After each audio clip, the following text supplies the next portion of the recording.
Hey Axis and Allies players, the good captain here. Welcome to video number 4 in my Axis and Allies Europe series. This video is the Western Powers strategic video, and in it I'll be going over what I have found to be the most competitive tactics and strategies to use when playing as both the United Kingdom and the United States. Both of these powers are so closely intertwined and essentially have the same mission, so we're going to roll them into one video.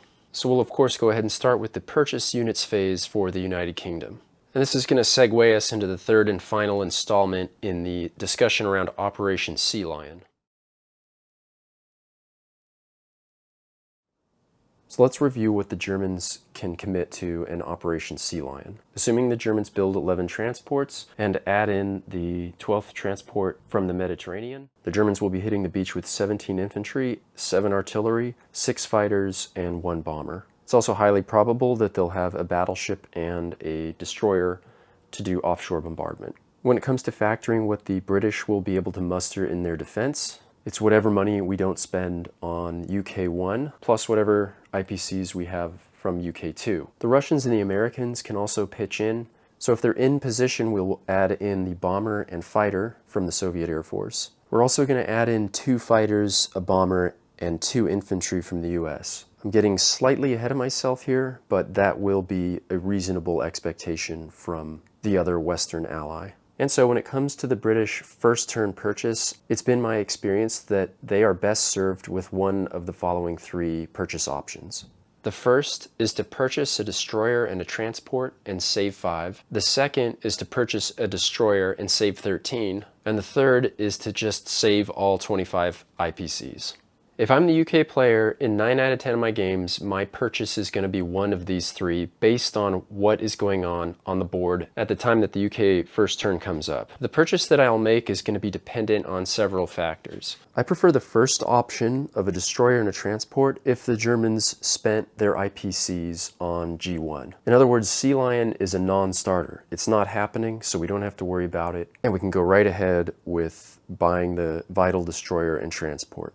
I'll also go with this option if the Italian fleet is out of position. If the Germans are only going to be able to hit me with 11 transports, 6 fighters, and a bomber, I know generally that I'm looking at something like a 79 to 80% chance of success for the German player. And while that may seem high, experience has shown me that you get a much better deal as the German player by just pushing for Moscow. I'm tabling the endgame discussion for the final video, so for now that's just going to have to be an assertion. And finally, I'll go with this purchase option if the Germans had a really good opener. If the Germans have something like 7 or more U-boats in the Atlantic, and they tore up the Eastern Front on their first turn with few casualties, and or the Russian counterattacks didn't happen or were otherwise unsuccessful, I'm going to throw some caution to the wind here and make the destroyer transport purchase in a desperate bid to recapture some initiative in the game. In this worst case scenario, I'm now offering the Germans something like a 94.5% chance to succeed with an Operation Sea Lion. This is dangerously close to what they're likely to get in a battle for Moscow, but given the complexities of Sea Lion, it's not unreasonable for the Germans to still pass it up. Option number 2 is my preferred option in this board state. The Italian fleet is in position, the Germans have saved all their at-start IPCs, and neither side has shot up or down in terms of the dice. By buying a destroyer and saving 13 IPCs, I know I'll be offering the Germans a successful Sea Lion at somewhere between 84 to 86%. Again, that still being a lower percentage than what I know to be the final battle in Moscow. I'm willing to hang my hat on it as the British player. And when it comes to the third and final option, I'll go for this option if the Germans had a particularly bad opener, but also saved all their IPCs. So maybe the Germans have something like only 2 or 3 U-boats in the Atlantic at the start of the UK turn. Maybe a British destroyer survived, and out on the East Front the Germans have lost multiple core units in their opening attacks and the counterattacks by Russia. In this particular case, I'd be wary of a German player now doing an Operation Sea Lion more out of desperation, and so in response to that, saving all my IPCs puts the German success in that endeavor down to about 40 to 45%. A max infantry build with UK1 and UK2 money, with the Russian Air Force, the American Air Force, and 2 infantry from the United States, still doesn't preclude the assault from happening, but at the very least it's a battle that is weighted in the Allies' favor. But given this board state where I feel that neither side is significantly punched up or down, I'm going to go with purchase option number 2. I'm going to save 13 and buy a destroyer. This offers the German player a sea lion at 84%. Again, I expect he'll pass on that offer and drill forward with the much better percentage of winning a battle in Moscow on G6. So let me conclude this third and final installment on the lecture for Operation Sea Lion. If I'm Germany, I'm threatening Operation Sea Lion in every game of original Axis and Allies Europe. It's a mentally taxing exercise to compute exactly what the best thing to do is as the British player. Most players will default and save all their money. And in that case, the German player has seized the UK economy on the first turn, which is the absolute most critical turn for the Allies. It puts that power behind by at least one turn. And in my experience, it does not slow down or tax the German push east towards the battle in Moscow on Germany turn 6. Just given how fast pieces move and the 6-turn timeline, it really doesn't cost Germany anything to do this. So if I take my German player hat off and I put my UK player hat back on, I'm feeling a lot of pressure to at least get a destroyer in the water on UK1. I'm going to jump into why that is fairly quickly. This has to do with naval rules that, again, I feel strongly were not understood at the time of this game's publication. So the UK player is going to build a destroyer and save 13 IPCs, and we're now going to move to the combat movement phase.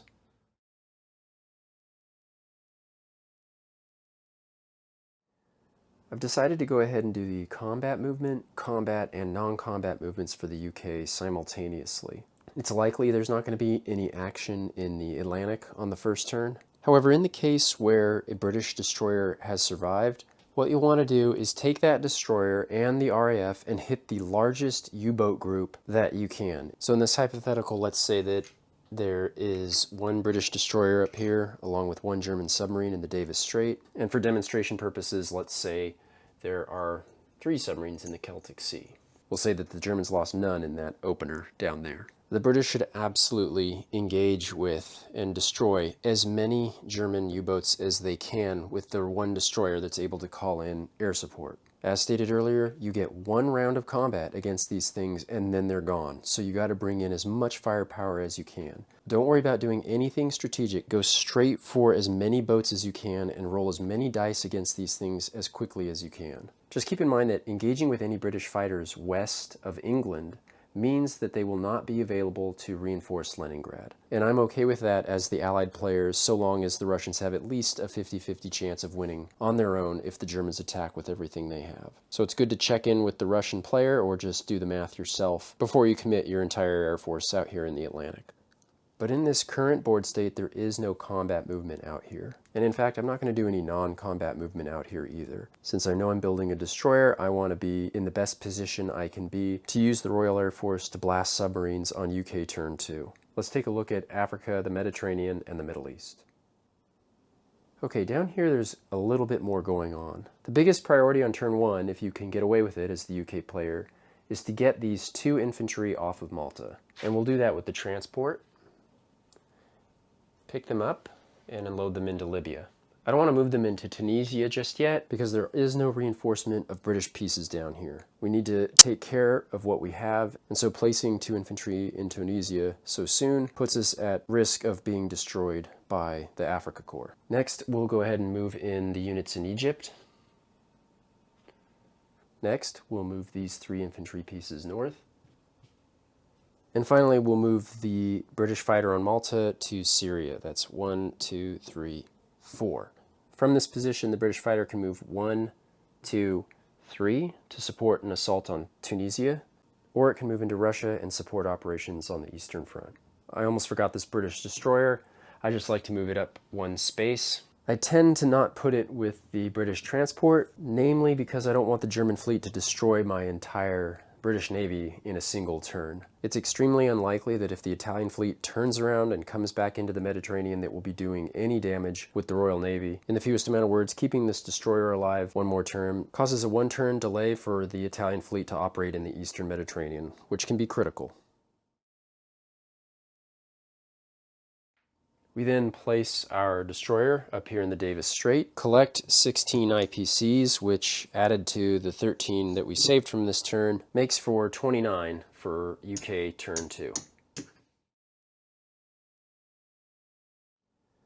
I want to take a moment now and discuss short, mid, and long-term goals for this power. For the first 2 and possibly 3 turns, we're going to focus on destroying German U-boats and retaking convoy centers. By turns 3 and 4 at the latest, we want to have transports in the water, and we want to immediately start transferring units from the UK and possibly Canada into France and then eventually the Netherlands. The underlying goal is to be able to threaten Germany's capital on turn 5, but certainly by turn 6 to deliver something that approaches a credible assault on the German capital itself. That's a rough sketch of how things go for the British in this area of the board. The units for Africa and the Middle East, the goal is to delay or destroy the Germans in Africa long enough that any incursion that might end up occurring in the Middle East doesn't affect the overall 6-turn timeline. In other words, if we can't beat them outright, we want to at least fight them to a standoff up to turn 6. That's not always going to happen, and sometimes the German player will break into the Middle East, in which case the US player is the one to pay them off. Russian and UK dollars are far more important than USA dollars. Hopefully that goes without saying.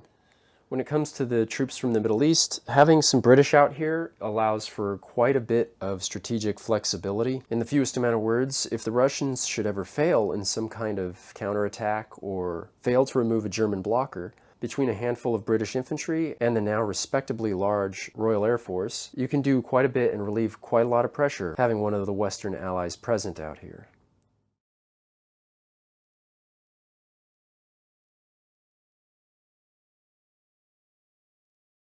Before I wrap up this segment on the UK, I have to discuss Norway and Finland and otherwise talk about this area of the board. Veteran Allied players of Axis and Allies Europe will have heard of the fighter push strategy. It's true that Allied fighters play a critical role in this game, but insofar as I can see, ramming as many fighters into Moscow is a losing strategy. What the Allies, and especially the Western Allies, need to focus on instead is massing British and American fighters in either Norway or Finland, preferably, on or by turn 4. When Germany starts its turn 5, it will be looking to move adjacent to the capital, and if the Western powers have played efficiently, they'll be setting up their own attack against Germany on turn 6. So here's the rub.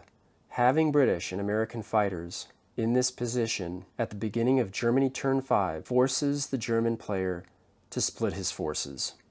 At this point in the game, there will be American and British transports threatening an invasion of Germany itself. And since he doesn't know if those fighters are going to go defend Moscow or going to be used in an assault on Berlin, the German player must calculate for both outcomes. In other words, the German player must balance his defense and attack as equally as possible.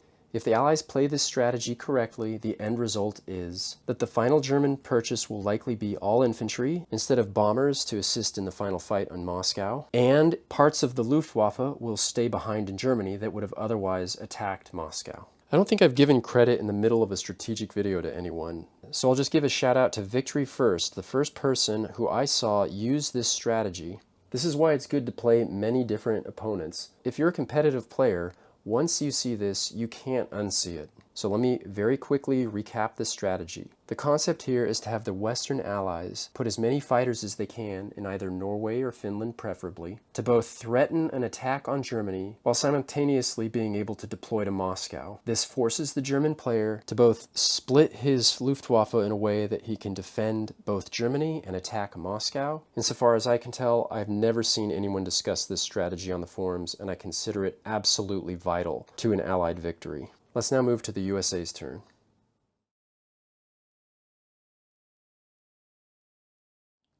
The USA starts with 40 IPCs, and my purchase in virtually every game is always the same. We're going to buy one fighter, one transport, one submarine, and one destroyer. Let's now move to the combat movement phase. There are 2 rules around naval combat that benefit the Allies that seemingly everyone missed when this game came out. I'm going to demonstrate both of them simultaneously right now, and then by extension follow up with a discussion around the value of this Russian submarine. If this is the board state I'm in as the Allied player, here's the move I'm going to make. The American destroyer is going to move into the Celtic Sea. The American fighter is going to move into the Celtic Sea. The American bomber is going to move up to the Davis Strait, as will the American transport. In all other versions of Axis and Allies, this move would be an error. After all, you need a destroyer to call in air support. That's true in this game as it is in every other game. What got missed when it comes to Axis and Allies Europe, the original, is that Allied destroyers have this ability even when it's not their turn. In other words, British destroyers can call in American air power. It's absolutely critical that the Allies take advantage of this rule and its follow-up rule, and that is that Allied naval units can be selected as casualties even when it's not their turn. In other words, let's say the American bomber gets a hit up here in the Davis Strait. In this case, the Germans will say, instead of firing back with the surviving submarine, I'm going to submerge, but I am going to return fire with the submarine that was destroyed. If the German player gets a hit, the Western Allies can decide to lose this destroyer. Now, this doesn't make any sense in this case. We brought an American transport, which is much cheaper and expendable than this British destroyer, but just know that this is something you can do.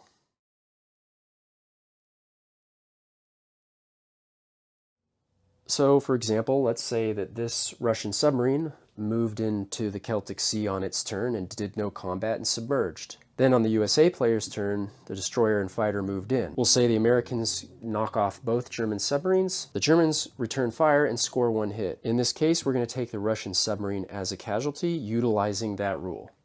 It's critical to understand the rules around naval combat for maximum efficiency when fighting the German U-boats in the Battle of the Atlantic in Axis and Allies Europe. With so few relevant turns and the ability of submarines to slink away after one round of combat, we have to take advantage of every single dice roll we can get on every turn. This is in fact why we didn't group up all the American units and attack a single group. We don't want to deny ourselves the ability to get 3 hits. We have a fighter, a destroyer, and a bomber, but there are only 2 German submarines in each zone. On the outside chance that the American fighter, destroyer, and bomber all roll hits, in this configuration, they will all destroy a German sub, leaving only one left between these 2 zones. This is why I didn't do something like this.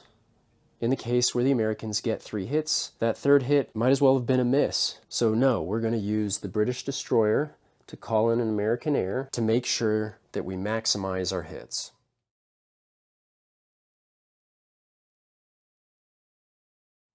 During the non-combat movement, we'll move the fighter into England, as well as the bomber.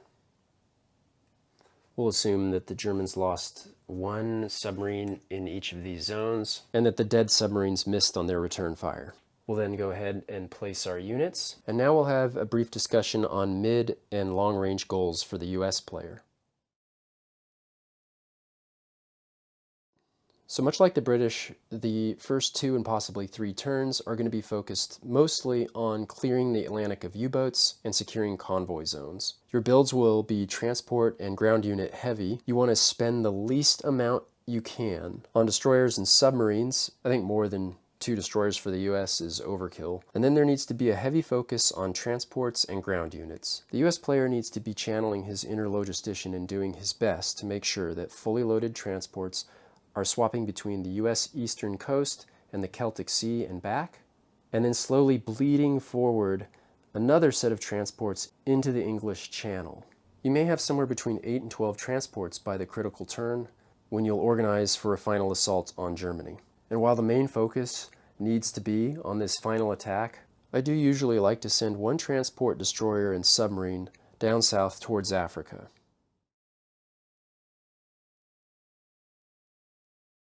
There are several reasons I like to have an American presence in this area of the board.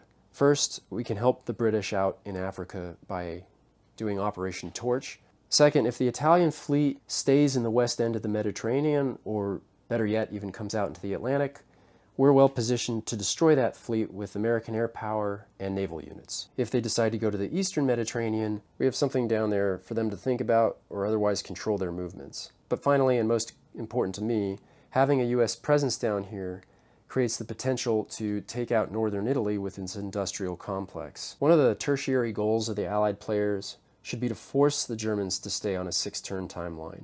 You actually want the Germans to pull the trigger on turn 6 and win or lose. If they break through in the Middle East and start choking out Russia economically, the game can start to tip. It's very rare, I've only seen it once, but Germany can rebalance the economy if they're smart, successful, and have a little bit of luck. And in my experience, one of the things that helps put nails in the coffin and keep this thing on a 6-turn timeline is having a US transport, at least one US ground unit, and at least the US destroyer down here to threaten the Mediterranean and northern Italy.